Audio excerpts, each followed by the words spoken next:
Buenos días desde Historia de España Podcast, una reflexión sobre el pasado para intentar comprender el presente.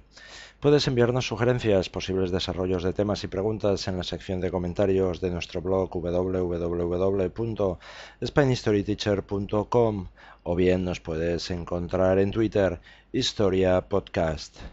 Vamos a centrar nuestro podcast de hoy en la guerra del Peloponeso. Fijaros que desde el año 449 al 446 a.C., Atenas se había asegurado la paz con Persia y con Esparta, renunciando a su expansión por el Mediterráneo oriental y a conquistar a sus vecinos del territorio griego. Por lo tanto, bajo la guía de Pericles, centró sus esfuerzos en la consolidación de su imperio naval en el Egeo. Pero tampoco eso pudo impedir que aumentase el descontento.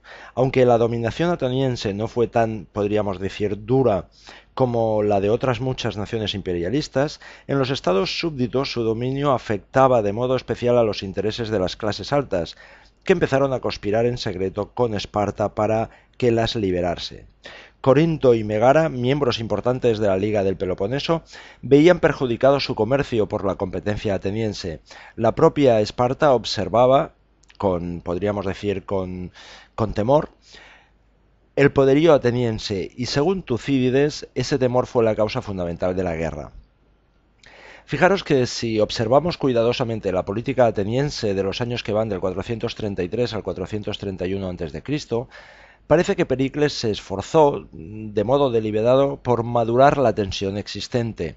Prescribió a los comerciantes megarenses de los mercados egeos, se puso de parte de la colonia corintia de Córcira en la disputa que ésta tenía con Corinto, y prohibió al estado súbdito de Potidea que recibiese de Corinto, como era costumbre, su magistrado anual. En la Asamblea General, celebrada en Esparta en el invierno del 432 al 431 a.C., los corintios y los otros aliados de los espartanos colocaron a los reacios espartanos ante la alternativa de declarar la guerra o disolver la liga. Y los espartanos aprobaron la guerra, confiando al menos que pelearían contra los atenienses. La guerra que siguió desde el 431 al 421 fue una lucha entre un elefante y una ballena. Fijaros que la Liga Peloponésica disponía de una fuerza naval bastante limitada y no poseía medios para construir una gran flota ni para contratar a los remeros precisos. Aunque su potente ejército invadió y saqueó el Ática, no consiguió llevar la ofensiva hasta Atenas, que estaba muy segura tras sus murallas y recibía avituallamiento por mar. Además, los espartanos no podían mantener en armas el ejército durante la temporada agrícola. Esparta defendía la causa de la libertad, pero no era capaz de garantizar esa libertad a los súbditos atenienses de ultramar. Cuando en el año 428 a.C. se rebeló Mitilene, la flota ateniense la redujo inexorablemente a la obediencia una vez más. Por otro lado, Atenas no podía obligar a Esparta a rendirse, pues no se atrevía a un enfrentamiento directo en el campo abierto con los invencibles hoplitas espartanos. Cuando el enemigo invadía el Ática, en el 431 a.C. y en los años siguientes, los pobladores del campo tenían que evacuar sus hogares ancestrales y refugiarse en masa tras las murallas de Atenas.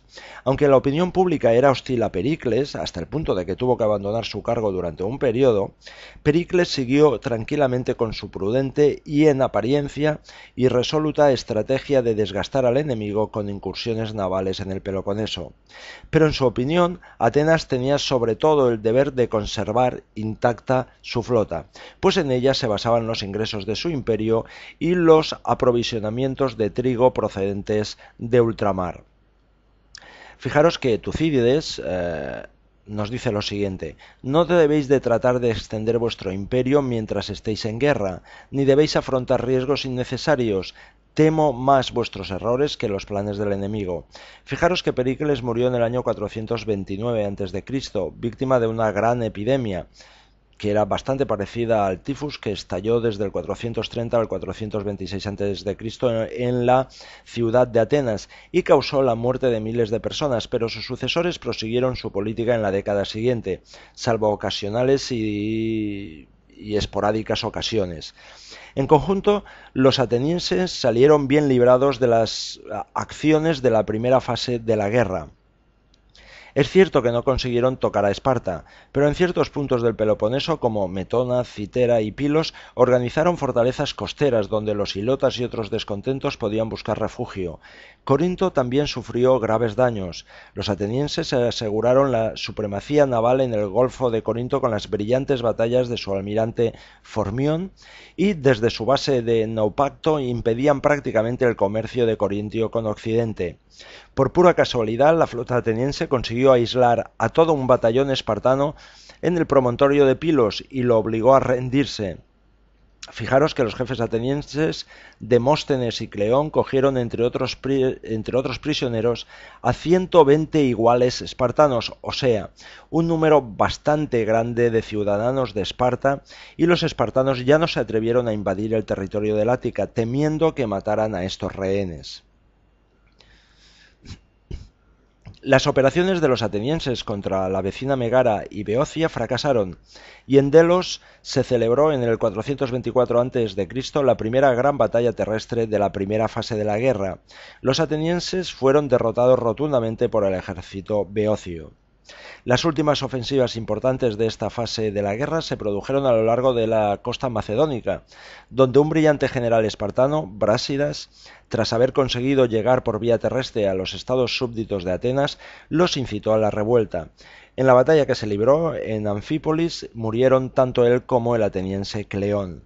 A partir de este momento ambas partes estaban maduras para firmar una tregua que interrumpiese aquella pugna incierta.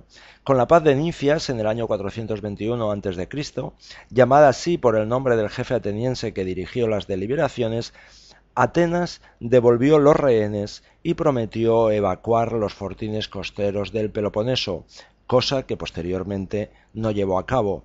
Esparta cedió sus puestos militares del Egeo septentrional y abandonó a sus aliados que no obtuvieron nada.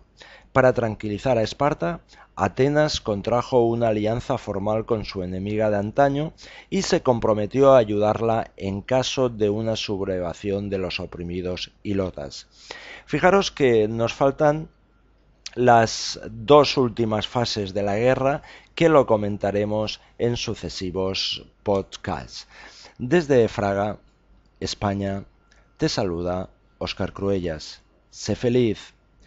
Puedes visitar nuestro blog www.spainhistoryteacher.com y dejar tus comentarios, así como plantear nuevos temas. O bien nos puedes encontrar en Twitter, Historia Podcast.